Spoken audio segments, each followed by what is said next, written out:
ಸಮುದ್ರ ಮಧ್ಯದಲ್ಲಿದ್ದು ವೈರಿಗಳಿಗೆ ಅಭೇದ್ಯವಾದಂತಹ ಈ ವೀರ ಮಹೇಂದ್ರ ಪಟ್ಟಣವು ನಮ್ಮ ಕೀರ್ತಿ ಪತಾಕೆಯ ಸಂಕೇತವಲ್ಲವೇ? 1108 ಬ್ರಹ್ಮಾಂಡಗಳ ಚಕ್ರವರ್ತಿಯಾದ ಈ ಶೂರ ಪದ್ಮನ ಹೆಸರನ್ನೆತ್ತಿದರೆ ಇಡೀ ಜಗತ್ತೆಲ್ಲ ಗಡಗಡ ಗಡಗಡುವುದು. ಹರಿಹರ ಬ್ರಹ್ಮಾದಿಗಳಿಗೂ ಅಂಜದಂತಹ ನಮ್ಮ ಪರಾಕ್ರಮಕ್ಕೆ ತಲೆಬಾಗದವರಾದರೂ ಯಾರು? ದೇವೇಂದ್ರನ ಮುಂತಾದ ದೇವತೆಗಳು ನಮ್ಮ ಊಳಿಗದ ಆಳುಗಳಾಗಿ ದುಡಿಯುತ್ತಿರುವಾಗ ಕೇಳಬೇಕೇ ಮತ್ತೆ ಈ ಓಲಗ ಚಾವಡಿಯನ್ನು ಅವಲೋಕಿಸಿದಾಗ ಎಂತಹ ಸಂತೋಷವು! ನನ್ನ ಆದ್ಯ ಮಾತ್ರದಿಂದ ಇಡೀ ಜಗತ್ತನ್ನೇ ಸುಟ್ಟಿರುವಲ್ಲ. ಭಾನುತೋಪ, ವಜ್ರಬಾಹು, ವೀರಬಾಹುಕ ಮೊದಲಾದ ಅಗ್ನಿಮುಖ ಪ್ರಮುಖ ಪುತ್ರರಿಂದಲೂ ಮಹಾಮುತ್ಸತಿಗಳಾದ ಶಂಖಪಾಲಾದಿ ಸಚಿವರಿಂದಲೂ ಪರಿಶೋಭಿತವಾದಂತಹ ಈ ಸಭಾಂಗಣವೊಮ್ಮೆ ನೋಡುವುದೇ ಒಂದು ಹೆಮ್ಮೆ ಅಲ್ಲವೇ? ಧನ್ಯ ನಾನೇ. ಪಾರ್ವತಿ ರಮಣ ಪಾಲಿದು ಪಾಲಿದು ಪಾರ್ವತಿ ರಮಣ ಪಾಲಲೋಚನ ಪರಮೀಶ ದಿಗಂಬರ ಪಾಲಿದು ಪಾಲಿದು ಪಾರ್ವತಿ ರಮಣ.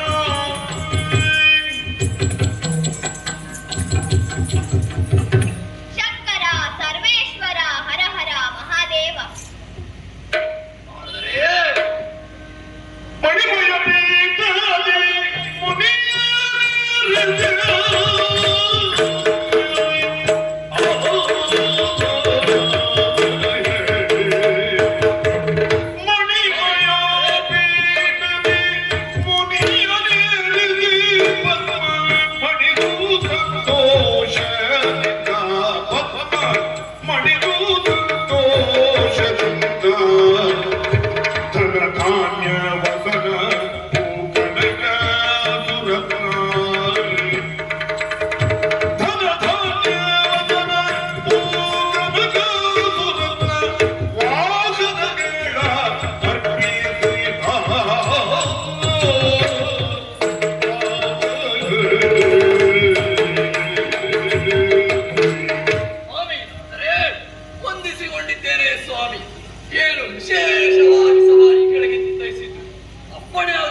ದಿಗ್ಬದಿಗಳು ದುರರೆಲ್ಲ ಇತರೆಲ್ಲ ಕೈಗೊಳ್ಳು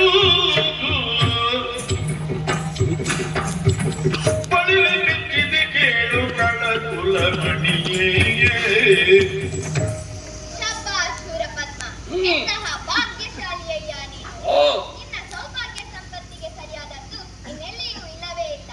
ಸಾಮರ್ಥ್ಯದಲ್ಲೆಂದು ಜಗತ್ತಿಗೆ ನೀನೊಬ್ಬನೇ ಇದ್ದೀಯ. ದೇವಾದಿ ದೇವತೆಗಳೇ ನಿನ್ನ ಸೇವಕರೆಂದು ಮೇಲೆ ಕೇಳಬೇಕೆ? ಮತ್ತು ಹಾಗಿದ್ದರೂ ಒಂದೇ ಒಂದು ಕೊರತೆ ಇದೆಯಲ್ಲ. ಏನದು ಕೊರತೆ ಹೇಳಿ, ಅನುಮಾನವೇ ಇಲ್ಲವು. ಸುರಪನ ತಾಯಿಯ ಅರಿಗೆಯ ಶತಿಯೆಂಬ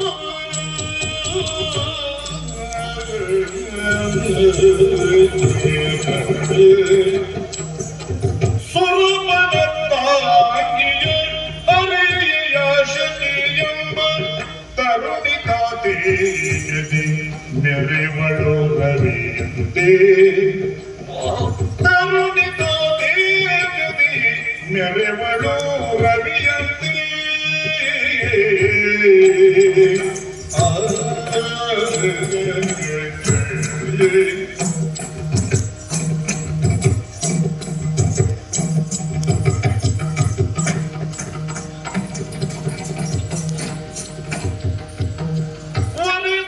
ಶೀಘ್ರಗಳು ವೀರರಟ್ಟಿ ಕರೆದವುದಿಲ್ಲಿ ಕೇಳು ವೀರರ ನಟ್ಟಿ ಕರೆದವುದಿಲ್ಲಿ ಕೇಳು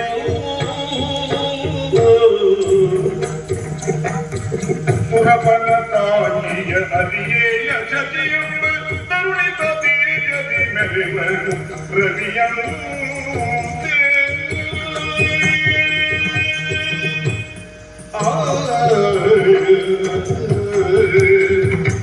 ಅಂತಹದ್ದೇನೂ ಇಲ್ಲ. ಅದನ್ನು ಪೂರೈಸುವುದು ನಿನಗೆ ದೊಡ್ಡದ್ದೂ ಅಲ್ಲ. ನಾನೇನು ನಿನ್ನನ್ನು ನಿಷ್ಠಾರಕ್ಕೆ ಇಳಿಸುತ್ತೇನೆಂತ ಎಣಿಸಿಕೊಳ್ಳಬೇಡ. ನೀನು ಆ ದೇವೇಂದ್ರನ ಪಟ್ಟಮೈಸಿಯಾದ ಸಚಿದೇವಿಯನ್ನು ಬಲ್ಲೆಯಷ್ಟೇ. ಆಹಾ, ಎಂತಹ ಸೌಂದರ್ಯದ ನಿಧಿ ಅವಳು. ನಿಜವಾಗಿಯೂ ಅವಳು ಆ ದೇವೇಂದ್ರನಿಗೆ ತಕ್ಕವಳೆ. ಯೋಚನೆ ಮಾಡು. ಪರಾಕ್ರಮಿಯಾದ ನಿನಗೇನು ಕಷ್ಟವಲ್ಲ. ವೀರರಾಕ್ಷಸರನ್ನು ಕಳುಹಿಸಿ ಕರೆತರಿಸಿ ಅವಳನ್ನು ನೀನು ವರಿಸಿದೆಯಾದರೆ ನಿನ್ನ ಕಾರ್ಯವೊಂದು ಕೊನೆ ಮುಟ್ಟಿದಂತೆ. ಮತ್ತೆ ನಿನಗೆ ಆಗಬೇಕಾದ್ದೇನು ಹೇಗೆ ಸರಿಯಲ್ಲವೇ? ಆದರೆ ಸಹಜಾವಿ ನೋಡಿಗೆ ಅದು ಅಹುದರ ರುಚಿಯ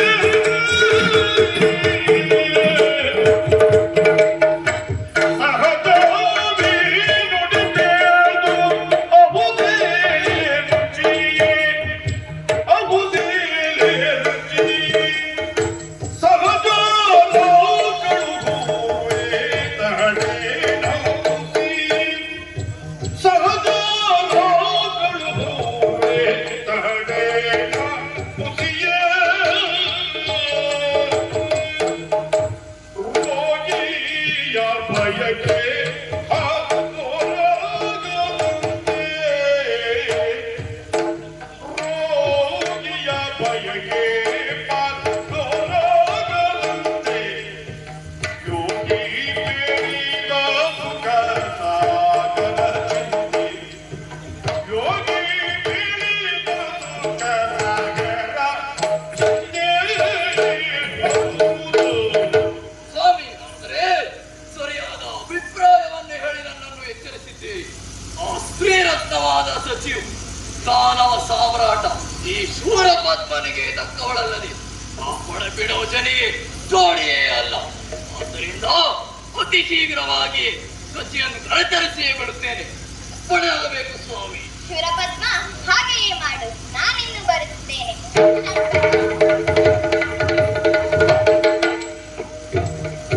ಹಾಗಾದರೆ ನಾನೇನು ತೆರಳುತ್ತೇನೆ.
ಬಾನುಗೊಬ್ಬ ಬಂದುದೇ ನುಡಿ ಮನಗೆ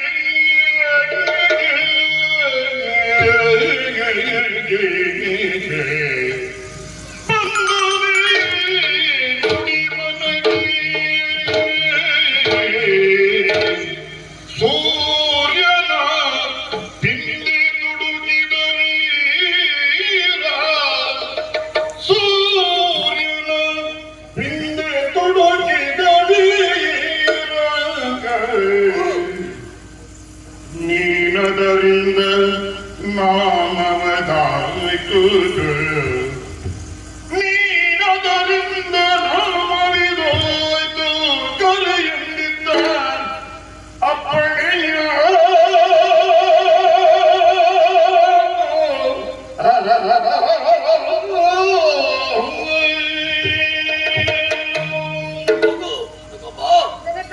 ಮಾತುಗಳನ್ನು ಕೇಳಿ ಬಹಳ ಸಂತೋಷವಾಯಿತು. ಆ ಸೂರ್ಯನನ್ನೇ ತೊಡಗುವುದಕ್ಕೆ ಹೋಗಿ ಭಾನುಕೋಪ ಎಂಬ ಅನ್ವರ್ಥನಾಮವನ್ನು ಪಡೆದಂತಹ ನಿನ್ನ ಸಾಮರ್ಥ್ಯದ ಬಗ್ಗೆ ನನಗೆ ಸ್ವಲ್ಪವೂ ಕೂಡ ಅನುಮಾನವೇ ಇಲ್ಲವು. ಹಸಿದಕೇಶಾದಿ ವೀರರನ್ನು ಕೂಡಿಕೊಂಡು ಅಕ್ಕಿಯನ್ನು ತಂದು ನನ್ನ ಪಾದಕ್ಕೆ ಒಪ್ಪಿಸುವನಾಗು. ನಿನಗೆ ಶುಭವಾಗಲಿ.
ಸ್ವಾಮಿ ನಾರದರೆ ತುಂಬಿದ ಸಭೆಯಲ್ಲಿ ಹೇಳುವ ವಿಷಯವೆಲ್ಲವೆಂದು ಈ ಏಕಾಂತ ಗೃಹಕ್ಕೆ ನನ್ನನ್ನು ಕರೆತಂದ ಕಾರಣವೇನು ಸ್ವಾಮಿ?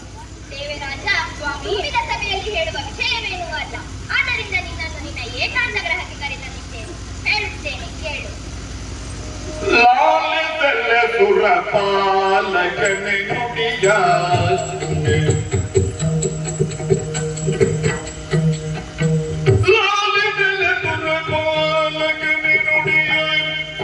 ನಿನ್ನಡೆಗೆ ಬಂದಿಗ ಊಳಿಗವನ ಬೇಡುವೆನು ಜೀಯ ನಿನ್ನಡೆಗೆ ಬಂದಿಗ ಊಳಿಗವನ ಬೇಡುವೆನು ಜೀಯ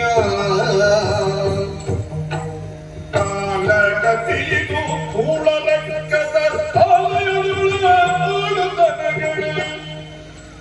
ಕಾಲಗತಿಗೂ ಕೂಳಲೆಕ್ಕದ ಆಲಯದೊಳಗ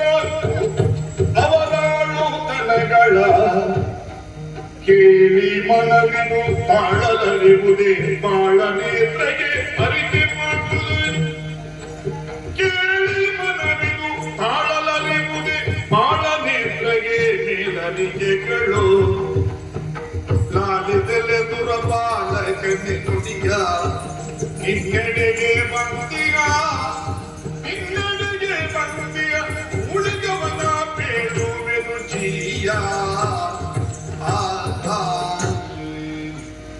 ದೇವರಾಜ ಸ್ವಾಮಿ ವಿಷಯವನ್ನು ವಿಸ್ತರಿಸೋಣವೆಂದರೆ ಬಹಳ ದುಃಖವಾಗುವುದು. ಹೇಳದೆ ನಿರ್ವಾಹವೂ ಇಲ್ಲ. ಏನು ಮಾಡೋಣ, ಏನಾಗಬೇಕು ಅದು ಆಗಲೇಬೇಕಲ್ಲವೇ? ಎಲ್ಲರನ್ನೂ ಪರಮಾತ್ಮನೇ ಕಾಯಬೇಕಲ್ಲವೇ? ಸ್ವಾಮಿ ನಾರದರೆ ಏಕೆ ಇಷ್ಟೊಂದು ಒಗಟಾಗಿ ಮಾತನಾಡುತ್ತೀರಿ ಸ್ವಾಮಿ? ವಿಷಯವೇನೆಂಬುದನ್ನು ನೇರವಾಗಿ ಹೇಳಬಹುದಲ್ಲ? ನೀನು ವೀರಮಹೇಂದ್ರ ಪಟ್ಟಣದ ಶೂರಪದ್ಮನನ್ನು ಬಲ್ಲೆಯಷ್ಟೇ.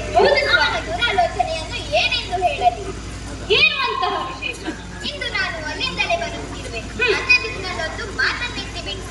ಅಪ್ಪ ಅವನ ಅಹಂಕಾರ. ಅಂತಹದ್ದೇನು ಹೇಳಿದ್ದಾನೆ ಸ್ವಾಮಿ? ಸ್ವರ್ಗಲೋಕಕ್ಕೆ ದಾಳಿ ಇಡುತ್ತೇನೆ ಅಂತ. ಸ್ವಾಮಿ, ದಾನವರು ಸ್ವರ್ಗಲೋಕದ ಮೇಲೆ ದಾಳಿ ಇಡುವುದು ವಿಶೇಷವೇನಲ್ಲ. ಈ ಹಿಂದೆ ಅನೇಕ ದಾನವರು ಸ್ವರ್ಗಲೋಕದ ಮೇಲೆ ಅಭಿಯೋಗವನ್ನು ನಡೆಸಿದ್ದಾರೆ. ಆದರೆ ತ್ರಿಮೂರ್ತಿಗಳ ದಯೆಯಿಂದ ಅವರು ಯಾರೂ ಬದುಕಿರುವುದಿಲ್ಲ. ಈ ಶೂರಪದ್ಮ ಎಲ್ಲರ ಹಾಗೆ ಅಲ್ಲ. ಕೇವಲ ಸ್ವರ್ಗಲೋಕಕ್ಕೆ ದಾಳಿ ಇಡುವುದು ಮಾತ್ರವಲ್ಲದೆ ಆತನ ಮಡದಿಯಾದ ಸತಿದೇವಿಯನ್ನು ತಾರದೇ ಇದ್ದರೆ ನಾನು ಶೂರಪದ್ಮನೇ ಅಲ್ಲ. ಇದಿಷ್ಟು ಅವನ ಮಾತುಗಳು. ಅದನ್ನು ಕೇಳಿದ್ದೆ ತಡ. ಸಹಿಸಲಾರದ ಚಿಂತೆಯಿಂದ ಓಡೋಡಿ ಬಂದಿದ್ದೇನೆ. ಪುರುಹುತ, ನಾನಿನ್ನು ಬರಲೇ? ಅಯ್ಯೋ,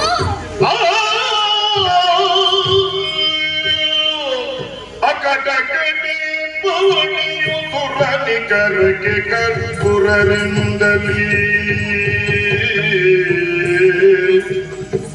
ಅಕಟಕಟೆ ಪವನಯ ಸುರನಿ ಕರಕೆ ಕರ್ಪುರರಿಂದಲೀ ಮಕರ ನೀತಿದ ಶರಯುಗುತ್ತಲೆ ಮರೆದಿರುವುದು. ಮಕರ ನೀತಿದ ಶರಯುಗುತ್ತಲೆ ಮರೆದಿರುವುದು.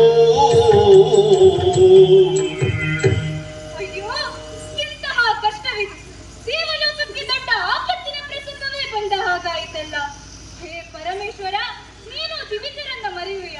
ಹಿಂದೊಮ್ಮೆ ದುಷ್ಟ ತಾರಕರಿಂದ ಭಯಂಕರ ವಿಪತ್ತು ಬಂದಾಗ ಕುಮಾರಸ್ವಾಮಿಯನ್ನು ಕಳುಹಿಸಿ ನೀನೇ ಅಲ್ಲದೆ ವಿಪತ್ತಿನಿಂದ ಬಿಡುಗಡೆಯನ್ನ ಮಾಡಿದ್ದು. ದಯಾಮಯನಾದ ಸರ್ವೇಶ್ವರ, ಈ ವಿಪತ್ತಿನಿಂದಲೂ ನೀನೇ ಕಾಪಾಡಬೇಕು ದೇವ, ನೀನೇ ಕಾಪಾಡಬೇಕು.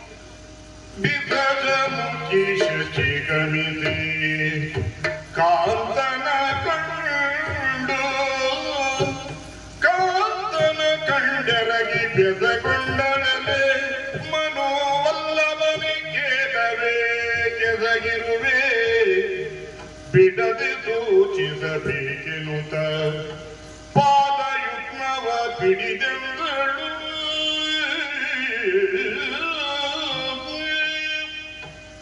ಏನಿರುವುದು ಕೂಡ ಪ್ರಿಯ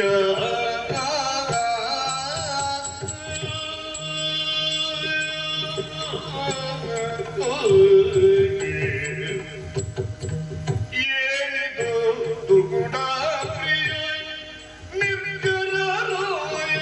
ಏನಿದು ದುಗುಡ ಪ್ರಿಯ ನಿರ್ಜರ ರಾಯ. ಏನಿದು ದುಗುಡ ಪ್ರಿಯ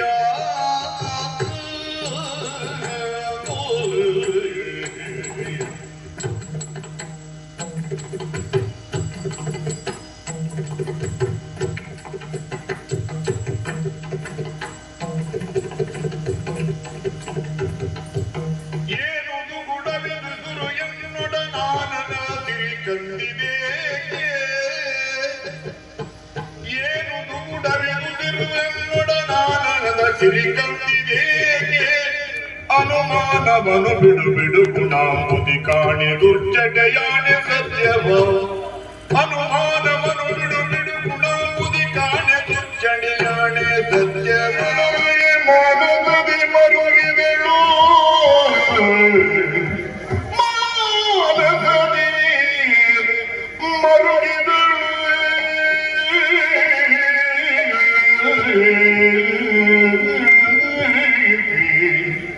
ಬಡವರಿಂಗಣ ರಕ್ತ ಬೋಧನೆಯು ತೊರೆಯುವುದೆಂತ ಕಟ ನೊಸಲ ಕರಣ ಹಾಗಿದೆಯೇ ಹಾಚಕ್ರಿ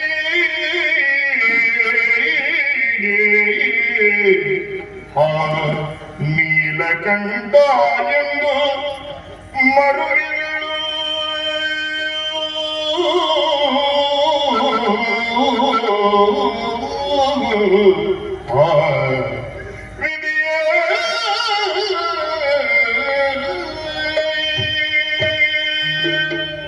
ಅಯ್ಯೋ, ಅನಿರೀಕ್ಷಿತ ವಾರ್ತೆ ಕರ್ಣ ಕಠೋರವಾದುದು. ಸನ್ಮಾರ್ಗದಲ್ಲಿ ನಡೆಯುವವರಿಗೆ, ಸಜ್ಜನಿಕೆಯ ಬಡವರಿಗೆ ಎಲ್ಲಿ ಹೋದರೂ ಕಷ್ಟ. ಹಣ ಬರಹವನ್ನು ಮೀರುವುದಾದರೂ ಹೇಗೆ? ಆದಿ ಅಕ್ಷರವನ್ನು ಬರೆದ ಹೇ ನಿಧಿ, ಹೇ ಚಕ್ರಪಾಣಿ, ಹೇ ಸರ್ಪಶಯನ, ಹೇ ನೀಲಕಂಠ, ನಮ್ಮ ಮೇಲಿನ ದಯೆಯಿಂದ ಅನೇಕ ರಾಕ್ಷಸರನ್ನು ನಾಶ ನಾಶಗೊಳಿಸಿ ನಮ್ಮ ಕಷ್ಟಗಳನ್ನು ಪರಿಹಾರ ಮಾಡಿರುವೆ. ಸರ್ಪ ಪಾಲನೆ ಗಣಾಧಿಪತಿಯು ರಣ ಭಯಂಕರನು ಮಹಾಬಲನು ಸಚ್ಚಾರಿತ್ರನೂ ಆದ ನೀನು ನಮ್ಮನ್ನು ಮರೆಯುವೆಯ? ಕಾಪಾಡು, ರಕ್ಷಿಸು, ರಕ್ಷಿಸು. ಸತಿಪತಿಯ ದುಗುಡು ನುಡಿಯಲು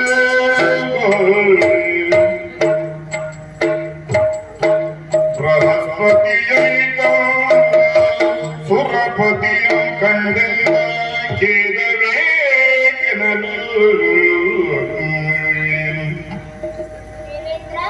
ಇದೇನು ಸತಿ ಸಮೇತನಾಗಿ ಏಕಾಂತದಲ್ಲಿ ದುಃಖಿಸುತ್ತಿರುವೆಯಲ್ಲ, ವಿಷಯವಾದರೂ ಏನು? ನಿನ್ನಂತಹ ಅತಿಂತನು ಎದೆಗೆಡುವುದೆಂದರೆ ಆಶ್ಚರ್ಯವೇ ಸರಿ. ಆಗಲಿ ಕಾರಣವನ್ನಾದರೂ ಹೇಳಯ್ಯ. ಸ್ವಾಮಿ, ಪದ್ಮಾಸುರನೆಂಬ ಕೂಳ ರಾಕ್ಷಸನು ಶಚಿಯನ್ನ ಬಯಸಿ ಇಲ್ಲಿಗೆ ಬರಲಿರುವನಂತೆ ಸ್ವಾಮಿ. ಈ ವಾರ್ತೆಯನ್ನು ಸ್ವತಃ ನಾರದರೇ ಬಂದು ಹೇಳಿ ಹೋದರು. ಇದುವೇ ನನ್ನ ದುಃಖಕ್ಕೆ ಕಾರಣ. ಏನು ಮಾಡೆ? ತರವಿಗೇನು ಸುರಪಾದುಗುಡ ಪರಿದೆಗೈವೆ ನೀನು.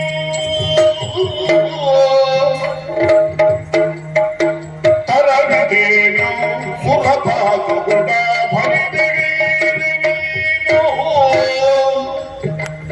ವಿಧಿ ವಿಧಿಸಿದ ಮಧುಮರತ್ನ ಅಳಲು ನೀನು. ವಿಧಿ ವಿಧಿಸಿದ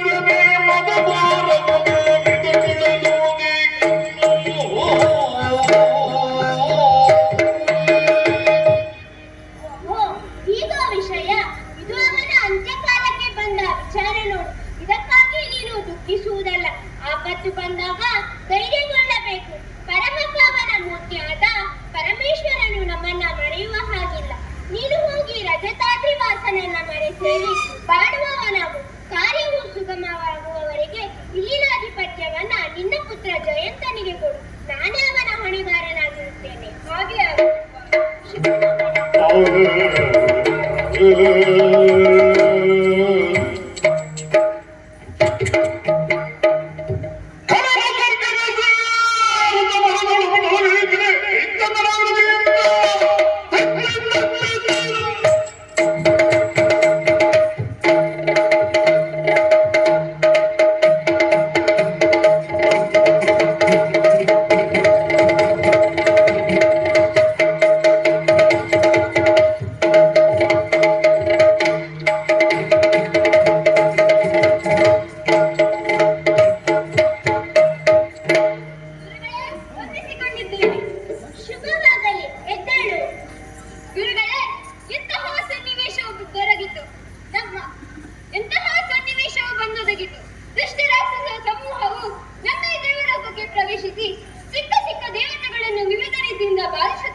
ದ್ವಿಜ ಸಮೂಹವು ಹಾಹಾಕಾರದಿಂದ ದೂರಗೊಂಡಿರೋದಲ್ಲ. ಆ ನಿಶಾಚರರು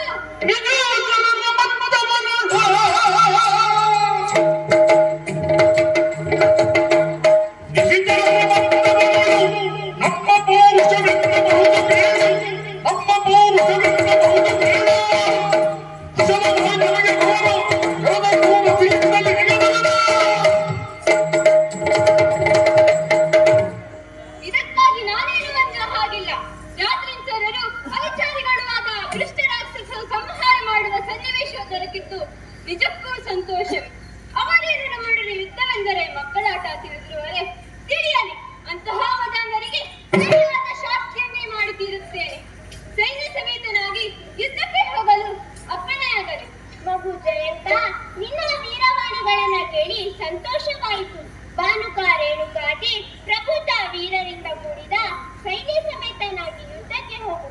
ಜಯಶೀಲನಾಗಿ ಬಾ. ನಮೋ ನಮಃ.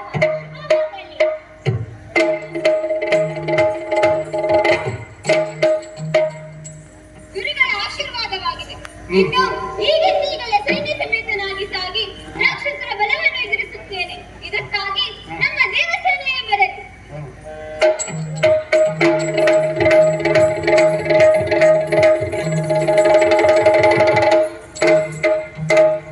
ದೇವತೆಗೆ ರಾಕ್ಷಸರು ಆಕ್ರಮಣ ಮಾಡಿದ್ದಾರೆ. ಅವರನ್ನು ತಡೆಯಬೇಕು. ಬನ್ನಿ ಹೋಗೋಣ.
ರಾಕ್ಷಸ ಬಲವನ್ನ ಸೋಲಿಸುತ್ತಾ ಮುಂದಕ್ಕೆ ಸಾಗುತ್ತಿರುವೆಯಲ್ಲ.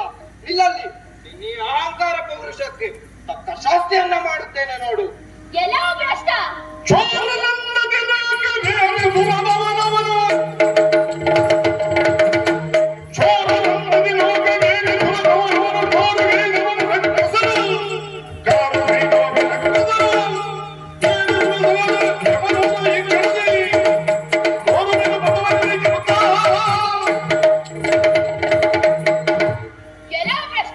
ನಂಬಿ ಸ್ವರ್ಗಲೋಕವನ್ನು ಪ್ರವೇಶಿಸಿ ಸಿಕ್ಕ ದೇವತೆಗಳನ್ನು ಪೀಡಿಸುತ್ತಾ ವಸ್ತು ಒಡವೆಗಳನ್ನು ಸೂರೆಗೊಳ್ಳುತ್ತಿರುವ ಇನ್ನಂತವರನ್ನು ಸುಮ್ಮನೆ ಬಿಟ್ಟರೆ ಅದು ದೊಡ್ಡ ಪಾಪವು. ಮದಾಂಧರಾದ ನಿನಗೆ ಅಂತ್ಯಕಾಲವನ್ನು ಕಾಣಿಸುತ್ತೇನೆ ನೋಡು.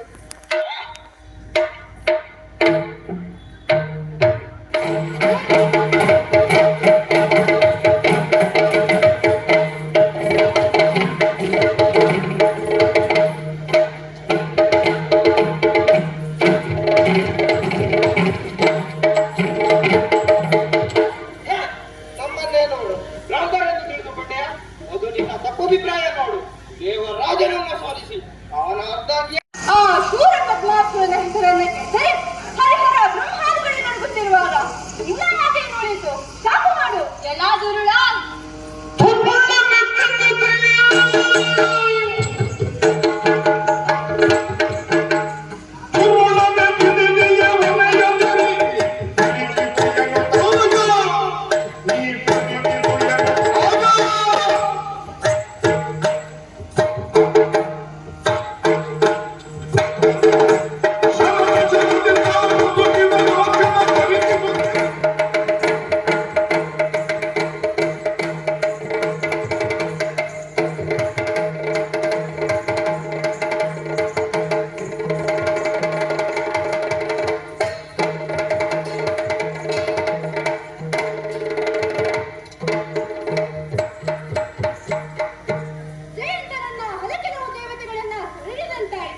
ಇನ್ನು ಆ ಸತಿಯನ್ನು ಹುಡುಕುತ್ತಾ ವೀರವೇದ ಪಟ್ಟಣವನ್ನು ಸೇರುತ್ತೇನಂತೆ.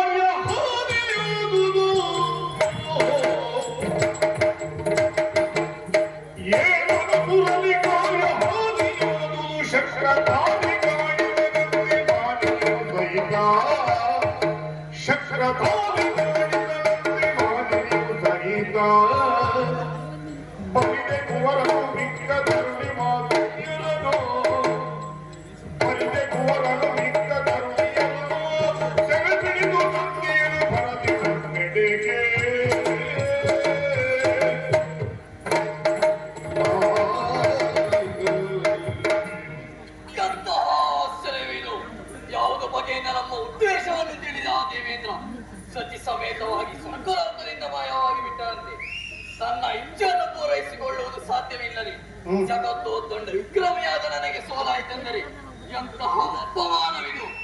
ಒಂದೇನು ಮಾಡಲಿ.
ಕರುಣಿ ಪುನರ್ಮತಿಯ